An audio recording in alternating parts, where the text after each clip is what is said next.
Halo data entusias, selamat datang kembali di Dikilab Podcast. Kembali lagi bersama saya Rere dan ditemani oleh rekan saya kali ini Wede. Halo Wede. Halo, halo juga rekan-rekan DQ Lab. Nah Wede, Dikilab Podcast hari ini kita mau bahas apa tuh? Di Kilab Podcast hari ini kita akan membahas tentang pengalaman meniti karir dan belajar data bersama salah satu member DQ Lab. Kali ini unik loh Kak, karena narasumbernya itu kita datangkan jauh dari luar negeri dengan konsep jauh di mata tapi tetap dekat di hati. Ada. Nah, berarti ini jauh banget ya Wede ya, bukan orang Indonesia dong. Oh, tenang aja Kak, tetap orang Indonesia kok. Langsung aja yuk kita panggil. Halo, selamat datang Mbak Adinda. Halo, Gimana nih Mbak kabar hari ini? Baik-baik ya Mbak ya? baik, alhamdulillah di sini baik. Alhamdulillah. Gimana nih Mbak? Masih di rumah aja ya Mbak? Masih work from home juga kah? Masih work from home, school from home juga, or learning Oke. from home. Wow, keren banget. Semuanya home pokoknya ya Mbak ya. Iya, home. Anyway, selamat menunaikan ibadah puasa ya Mbak hari ini. Semoga Iya, lancar-lancar. amin. Terima kasih. Mbak, Ya. untuk memulai sesi podcast kali ini, kalau dari aku dan Kak Rere kan udah kenal nih sama Mbak Adinda. Mungkin Mbak Adinda boleh dong perkenalkan diri dulu, namanya dan kesibukannya sekarang ini lagi kegiatannya apa? Oke, halo semua teman-teman di Kilab. Perkenalkan, nama saya Adinda Rizky Rawati. Biasanya dipanggil Adinda atau dipanggil Dinda juga boleh. Oke, Mbak Dinda. Ya, oke. Terus sekarang saya lagi belajar di University of Warsaw, ambil master di Data Science and Business Analytics. Gitu. Terus juga saya dulu S1-nya di ITS, Statistika. Okay. So, terus sekarang juga di sini, terus juga sempat kerja di Jakarta selama 1,5 tahun gitu ada di sebuah perusahaan di Jakarta. Terus sekarang di sini juga selain kuliah, saya juga part time di sini di sebuah perusahaan farmasi. Oke. Multinasional farmasi, headquarternya ada di UK. Terus ada kantornya juga di Poland. Dan pemasarannya mereka ada di negara-negara di Eropa sih. Ini unik loh karena kita lagi ngobrol sama member yang jauh banget nih, lagi nggak di Indonesia nih posisinya nih. Oh gitu ya, berarti kira-kira berapa jauh sih Dek? Ya, kira-kira kalau di kilometerin berpuluh-puluh ribu deh Kak. 10.000 ya. Ya antar benua berarti komunikasinya nih ya. Antar benua Kak, ini eksklusif banget, khusus untuk member-member DQ Lab supaya lebih semangat lagi belajarnya nih karir ini. Betul sekali. Nah Mbak, Mbak Adinda sendiri tuh sejak kapan sih Mbak menjadi member DQ Lab? Yang pasti tahun 2018, cuman bulannya, kalau nggak bulan Oktober atau November waktu itu. Akhir tahun ya Mbak ya berarti ya mulai joinnya ya. Berarti kira-kira kalau sekarang udah hampir 2 tahun lebih ya berarti ya dari mulai dari 2018 ya Mbak ya. Iya. Wow, keren. Oke Mbak, belajar sama Dikilab tuh gimana sih Mbak? Terus kenapa bisa akhirnya kayak decide untuk pilih ke Dikilab? Jadi waktu itu kan tahun 2018 kerja di Jakarta. Jadi emang punya banyak waktu luang juga. Maksudnya kalau malam kan kosong gitu. Jadi kayak emang pengen ikut sebuah komunitas atau join event. Oke. Jadi emang terus juga pengen S2 juga waktu itu. Jadi kayak pengen ikut event atau komunitas yang emang relate sama S2-nya nanti. Terus habis gitu coba searching di Google gitu. Terus menemukanlah DQ Lab itu. Wow. Terus juga waktu itu teman-teman masih belum ada yang join sih. Di teman-teman saya. Jadinya paling waktu itu aku ikut sendirian. Maksudnya ikut kegiatannya sendirian, ikut kegiatan kunjungan-kunjungan perusahaannya. Nah terus habis itu baru aku biar ada temennya ya, nggak sendirian. Aku baru ngajak temanku join. Oh, nice. Oh, Mbak Adinda cukup persuasif ya untuk mencari teman loh ini. Ini ya kayak sales ya. Biar belajar datanya bisa ada teman sharing juga ya Mbak Adinda ya. Iya benar. Berarti Mbak waktu itu tahun 2018 itu sebenarnya udah planning untuk S2 ke Polandia gitu Mbak? Kalau ke Polandianya belum sih, cuman okay. Jurusannya udah kayak oke, aku mau ambil data science ini, cuman negaranya masih belum tahu waktu itu. Tapi memang sudah planning mau S2 di luar Indonesia, Mbak? Iya, karena di Indo kayaknya belum ada sih. Paling adanya kayak computer science gitu. Aku kurang tahu sih, tapi kayaknya belum ada sih. Kalau yang spesifik. Iya, benar sih. Nah, Mbak, itu kan tadi jurusan dipilih kan data science ya, Mbak ya. Dan apakah sebenarnya Mbak Adinda tuh emang dulu tuh emang udah punya cita-cita pengen jadi praktisi data, atau emang karena kan melanjutkan pendidikan di Polandia itu kan memperdalamnya data science dan business analytics, benar kan Mbak ya, kalau nggak salah itu ya? Iya, benar. Itu kan gimana tuh Mbak ceritanya bisa milih kayak gitu? Jadi kan, tadi belum sempat ngasih tahu S1 saya tuh statistika. Oke. Statistika di ITS. Oke. Pada saat baru selesai lulus itu, emang kebanyakan teman-teman tuh jalur karirnya itu kalau nggak jadi data science, jadi aktuari, jadi data analis, yang kayak gitu-gitulah. Nah, emang aktuari sama data science ini jurusan yang hot banget gitu kalau di yang hits banget itu. Gitu ya Mbak istilahnya. Iya, hits banget itu. Tapi ini sekedar info aja, kalau jadi aktuari itu kan harus ada ininya ya, kayak ikut ujian-ujian gitu, terus ada sertifikasinya dan lain-lain. Sedangkan kalau untuk data science kan kita emang basicnya udah dapat kan pemrogramannya, walaupun nggak jago-jago amat, tapi kita udah ada basic analisisnya. Maksudnya kita kan ada statistikanya tuh data science, jadi kita udah punya itunya. Udah punya fondasinya. Jadi paling udah punya fondasinya, paling memperdalamnya di pemrogramannya itu. Gitu. Seperti itu. Menarik ya karirnya ya. Ingin mencari pengalaman baru, memperdalam data science, akhirnya memutuskan untuk melanjutkan pendidikan. Wah, itu keren banget sih Mbak Adinda. Kamu tahu nggak sih aktuaria itu apa? Aku nggak tahu loh. Nah, itu dia. Apa sih Mbak aktuaria kalau boleh tahu Mbak?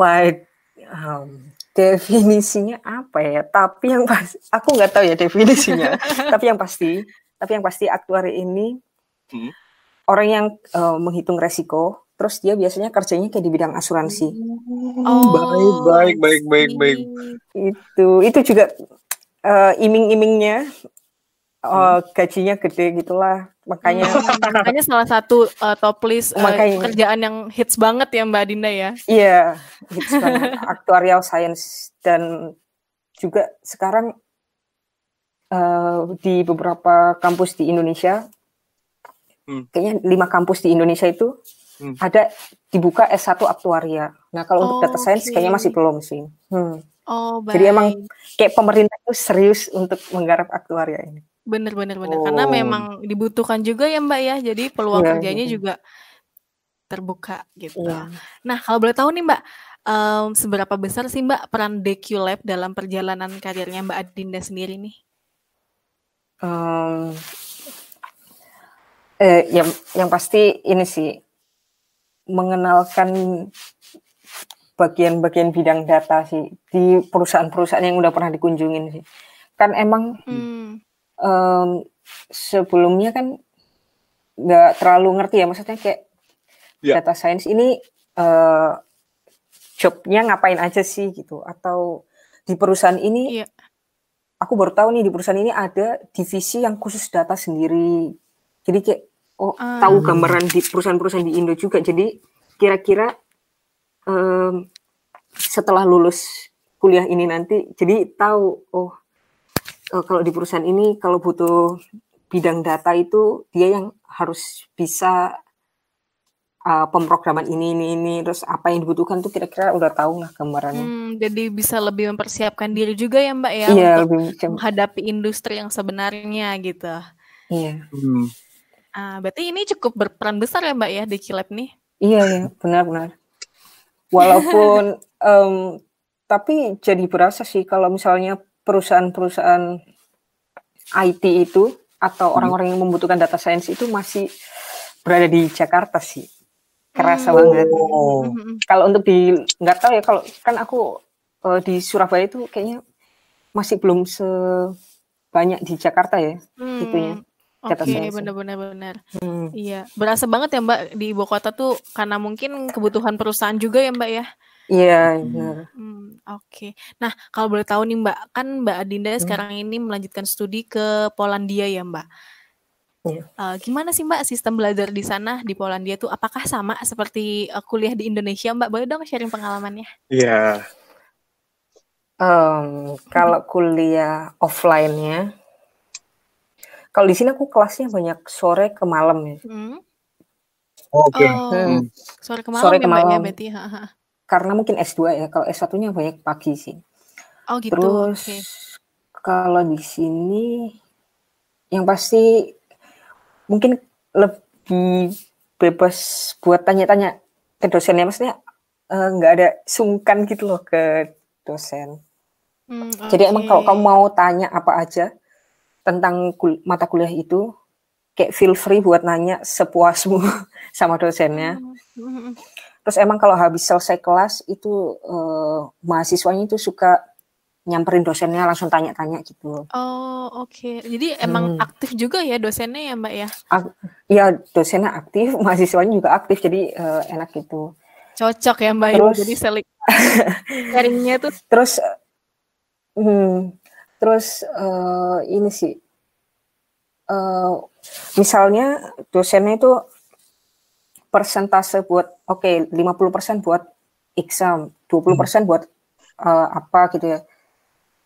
Nah, misalnya mahasiswanya kayak nawar, kalau bisa ini persentase buat examnya jangan banyak-banyak gitu, itu masih bisa. Terus kalau misalnya minta ngundurin deadline buat tugas itu kadang-kadang masih mau gitu dosennya. Oh, sangat perhatian sekali ya Mbak. Kayaknya kalau di Indonesia tuh udah bye, ngulang semester selanjutnya. Berarti nggak ada kesenjangannya ya antara dosen sama mahasiswa atau mahasiswi ya? Iya. Dan kalau dilihat cukup fleksibel ya Mbak ya berarti? Iya, benar, fleksibel. Sistem perkuliahannya jadinya semakin mundur. Kalau di sana tuh tetap on time ya Mbak ya? On time ya. Terus mereka nggak mau kalau misalnya deadline misalnya hari ini jam 12 malam gitu. Ini mahasiswanya bilang, ngapain sih kita ngumpulin kayak malam-malam gitu, nggak make sense ya kayak gitu. Padahal yang menurutku ya biasa aja, wajar aja sih kayak gitu kan. Tapi kalau kayak di sini kayak mereka lebih ini sih mengungkapkan apa yang yang membuat mereka nggak nyaman itu lebih kayak diungkapin gitu. Berarti emang apa namanya, culture di sana tuh ini ya saling terbuka ya Mbak ya, dari dosen, dari teman-temannya. Iya. Oh itu yang membedakan sistem belajar di Polandia dengan di Indonesia. Menarik sih Mbak, itu cukup menarik. Menarik. Nah, Mbak, itu gimana caranya sih misalkan kan katanya tadi Mbak Dinda dapat kesempatan untuk intern ya di Polandia ya. Itu gimana caranya sih Mbak, kok bisa akhirnya bisa ke sana, dan mungkin bisa juga kasih tips-tipsnya ke rekan-rekan yang mungkin mendengar di sini supaya bisa kesempatannya sama gitu dengan Mbak Dinda. Awalnya nggak apa-apa ya aku batuk ya. Nggak apa-apa Mbak. Batuk Mbak. Awalnya aku ini sih tujuannya itu bukan buat cari kerja ya. Awalnya emang internship. Maksudnya emang kalau aku lihat juga kalau di Indo itu untuk data science itu dibutuhkan job experience-nya kan. Maksudnya paling nggak punya job experience 2 tahun atau berapa tahun gitu. Sedangkan aku kerja kemarin itu belum sampai 2 tahun. Nah, awalnya itu aku kerja itu karena pengen punya job experience gitu.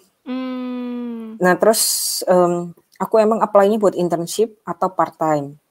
Oke. Aku apply-nya lewat LinkedIn karena jadi di sini juga ada semacam di Indo itu ada kayak semacam job street-nya di sini, tapi emang kurang worth it kan. Jadi aku lebih daftarnya lewat LinkedIn. Oke. Waktu itu sama sih kayak di Indo ya, bikin CV juga, tapi nggak pakai cover letter, kadang-kadang butuh, tapi CV sih yang perlu. Terus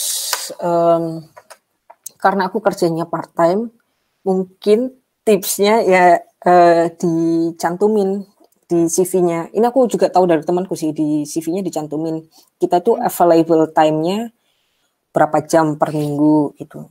Karena aku di sini tuh kerjanya 27 jam per minggu. Jadi kira-kira aku sehari itu cuma kerja 5 jam, 6 jam. Jadi itu tergantung aku juga ya bilang ke atasan available-nya hari ini mau 5 jam apa 6 jam itu tergantung. Jadi kerjaku cuma jam 9 pagi sampai jam 2 siang. Terus habis itu aku langsung ke kampus. Jadi tipsnya itu ini unik ya Kak Rere ya. Kita juga baru tahu ya Kak, karena di Indonesia nggak seperti itu ya Mbak, untuk kayak apply pekerjaan kita harus cantumin available jam gitu. Kalau di sini kan kalau kita melamar otomatis kita istilahnya semua waktu kita mengabdi untuk perusahaan gitu ya Mbak ya. Iya. Kalau itu tipsnya. Terus paling sebenarnya untuk apply ke perusahaan juga sama sih di Indo ya, kayak maksudnya dilihat dulu persyaratan yang dibutuhkan perusahaan apa, terus job apply di bagian apa, sebenarnya sama sih. Nah, tapi kalau di sini mungkin yang membedakan ininya sih, kalau misalnya kita udah misalnya perusahaan tertarik nih sama kita, itu lebih banyak interviewnya lewat telepon. Kalau di Indo gimana ya? Kadang-kadang kan kita diundang nih ke perusahaan. Kalau di sini nggak, kita HR interviewnya lewat telepon. By telepon. Maksudnya semuanya ya, semuanya lewat telepon ya. Aku semua company rata-rata pakai telepon ya Mbak ya untuk interview pekerjaannya. Jadi aku belum pernah kalau HR. Iya, kalau HR interview aku belum pernah nih kalau datang ke perusahaan. Paling kalau setelah HR interview aku dianggap oke, baru aku diundang ke perusahaan gitu. Seperti itu. Itu ya bedanya. Bedanya di Indo juga gitu ya Mbak ya. Kalau di Indonesia kan biasanya langsung di-invite datang ke kantornya dan interview langsung gitu ya. Iya. Kalau di sana memang tahap awalnya by phone dulu ya Mbak ya berarti. By phone dulu. Terus pertanyaannya kadang-kadang udah agak-agak menjurus nih. Jadi kayak dia langsung to the point, kamu minta gajinya berapa gitu. Itu baru HR interview ya. Berarti itu istilahnya masih di awal banget ya Mbak ya? Masih di awal banget, jadi ngefilternya udah dari situ. Kalau misalnya udah nggak sesuai budget, mungkin nggak dihubungin lagi ya sama mereka. Nah, kalau boleh tahu juga nih Mbak, tips-tips saat wawancara langsung di kantor tuh ada yang harus dipersiapin nggak sih Mbak? Misalkan kayak kita itu harus udah menguasai beberapa bahasa pemrograman misalkan, karena ini kan relate dengan data ya Mbak ya. Kalau dari Mbak Dinda sendiri gimana Mbak? Pengalaman waktu itu ya, itu sih karena perusahaannya itu mensyaratkan kita harus bisa advance di Excel. Jadi waktu datang ke perusahaannya dikasih tes pakai Excel gitu langsung. Disuruh ngerjain. Kayaknya Excel, kayaknya sama sih kayak di Indo juga ya. Sama ya Mbak ya, kayak dikasih case. Cuman kalau dari Mbak Dinda ini lebih ke Excel ya Mbak, harus expert di Excel ya Mbak. Iya. Itu tes Excelnya apakah di tempat langsung disuruh ngerjain sesuatu atau kasih unjuk kemampuan Mbaknya sendiri langsung atau gimana Mbak? Disuruh menyelesaikan case-nya langsung di kantornya. Gitu. Berarti abis nyelesain case-nya langsung presentasi gitu ya Mbak ya? Enggak sih, tapi di ini langsung udah selesai gitu ya. tesnya udah selesai, terus disuruh balik, maksudnya pulang. Terus habis gitu kayaknya 3 atau 4 hari kemudian aku dihubungin sih langsung. Oke, seperti itu ya. Tes apply pekerjaan di Polandia ya Mbak ya? Iya. Nah kalau boleh tahu nih Mbak, sekarang gimana sih Mbak situasi di Polandia? Apakah masih berlangsung WFH, masih panjang gitu Mbak berlangsungnya, atau gimana nih karena selama pandemi COVID ini? Oke, jadi di sini aku masih WFH. Kalau menurut jadwal sih sampai tanggal 25 Mei WFH-nya, tapi kayaknya nggak mungkin karena di Poland sendiri masih lockdown sekarang. Oke.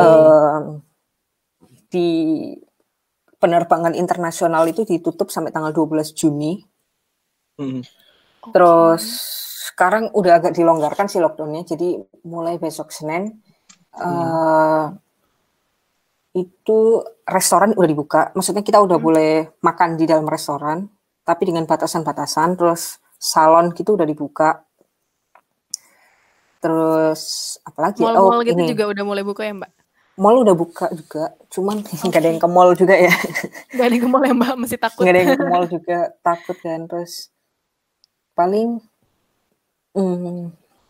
kalau sekolah, kalau kuliah gitu nggak ada sih. Sampai bulan Juni ini kita kuliahnya online, ujiannya juga online.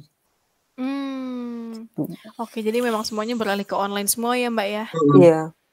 Oke. Oh seperti itu. Tapi keadaan di Polandia tuh kayak misalkan di jalanan atau di supermarket tuh rame atau memang sepi banget Mbak? Waktu awal-awal lockdown itu sepi banget sih. Sepi banget, tapi setelah pemerintahnya itu melonggarkan lockdown, itu orang-orang udah agak mulai rame sih di jalan. Tapi emang semuanya pakai masker. Tapi kayaknya semua sama ya, kalau di Indo juga pakai masker ya? Pakai. Iya, sekarang harus pakai masker dan PSBB juga Mbak. Iya, di sini juga semua pakai masker sih. Terus, kalau di bus itu juga nggak boleh penuh busnya, 50% gitu, pokoknya nggak boleh penuh. Iya. Terus kalau ke supermarket disediain ini sarung tangan plastik gitu. Oh oke. Jadi memang tetap harus menjaga higienisnya ya Mbak ya? Iya tetap. Oke. Nah Mbak, ini kan berarti WFH di Poland itu lanjut sampai tanggal 25 ya, yang tadi yang seperti Mbak Dinda bilang ya, tanggal 25 Mei. Nah itu berarti apakah masih sekarang ini masih sudah kayak WFH ini, apakah sudah mulai kondusif jadi sudah bisa kantor lagi di tanggal 25, atau kayak yang Mbak tadi sempat mention, apakah benar-benar mau diperpanjang lagi Mbak kira-kira kalau di sana? Nggak tahu ya, kalau menurutku sih pasti diperpanjang. Nggak tahu sih. Ini kayak soalnya temanku tuh juga ada tuh yang kerja di kantor juga. Awalnya katanya tanggal 15 Mei itu dibuka kantornya. Terus aku nanya kan apa dia balik juga ke kantornya. Kata dia juga dia nggak balik. Mungkin kantornya aja yang buka, tapi kita kerjanya benar-benar tetap masih dari rumah. Gitu. Soalnya waktu awal-awal work from home itu, aku tuh baru masuk kerja 2 hari cuy. Langsung kena WFH nih ya Mbak berarti ya? Langsung kena WFH. Itu hari kedua aku kerja, itu aku udah ditanyain pendapat kan. Jadi gimana Adinda menurutmu, kamu besok mau work from home apa enggak? Aku kan bingung ya jawabnya. Karena kan masih baru datang juga, masa mau ini work from home aja gitu. Wah, kan kayak nggak tahu diri. Terus ternyata kalau orang-orang di sini tuh kayak beneran takut gitu. Karena di satu timku itu yang naik transportasi umum itu cuma aku doang.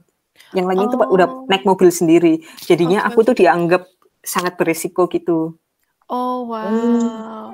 Sebenarnya itu salah satu langkah antisipasi ya Mbak ya. Cuman memang Mbak, boleh dong di-share kalau misalkan bisnis analytics biasanya role-nya ngapain aja ya? Terus mereka menghadapi case-case-nya seperti apa aja sih Mbak biasanya?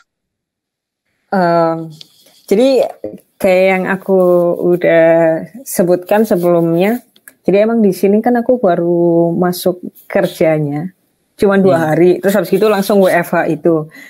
Nah emang so far emang belum banyak yang bisa dipelajarin sih, karena aku kan di bawahnya ini ya bagian finance, jadi support ke finance-nya itu masih sekedar kayak nginput data atau bikin kayak pivot table gitu, masih yang kayak gitu-gitu sih, belum yang kayak yang visualisasi data atau yang lebih advance yang sampai pakai metode-metode statistika gitu, emang belum sih.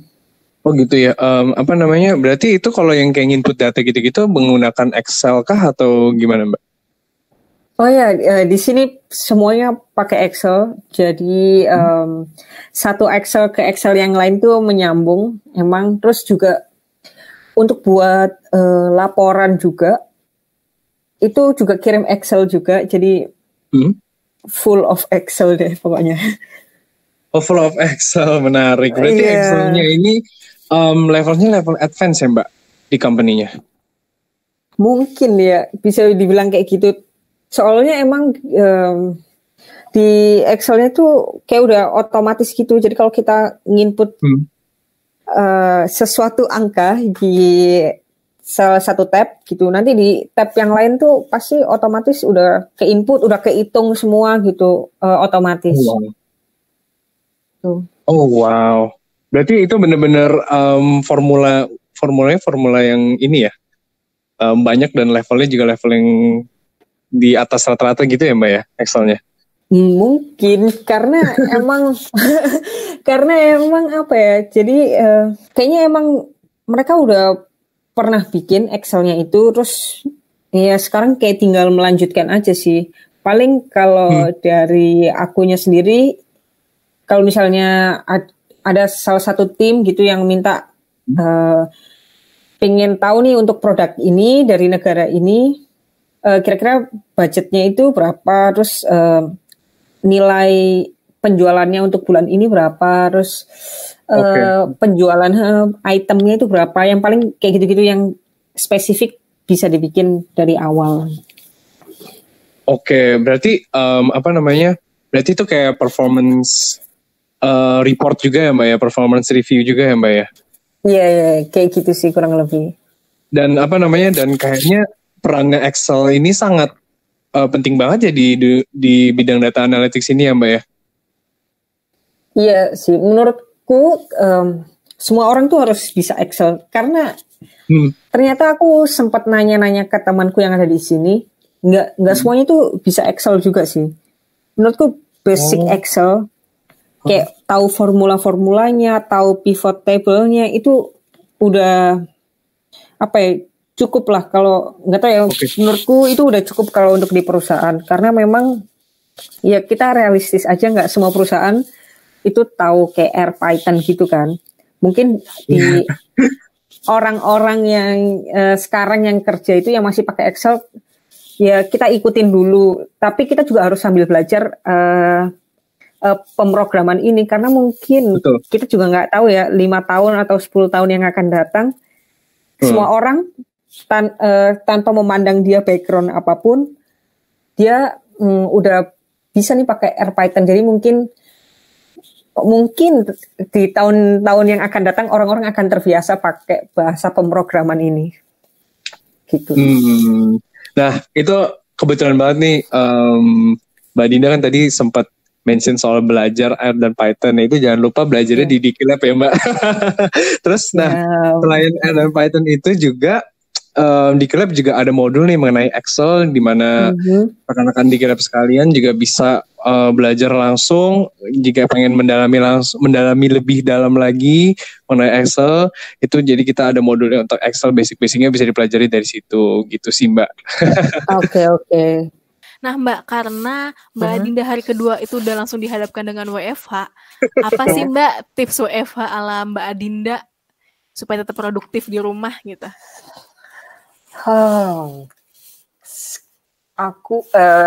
Kita WFH itu tapi tetap punya jam ini ya, buat meeting online. Kayaknya kalian juga punya kan ya, jam meeting online gitu. Agendanya tetap sama sih Mbak.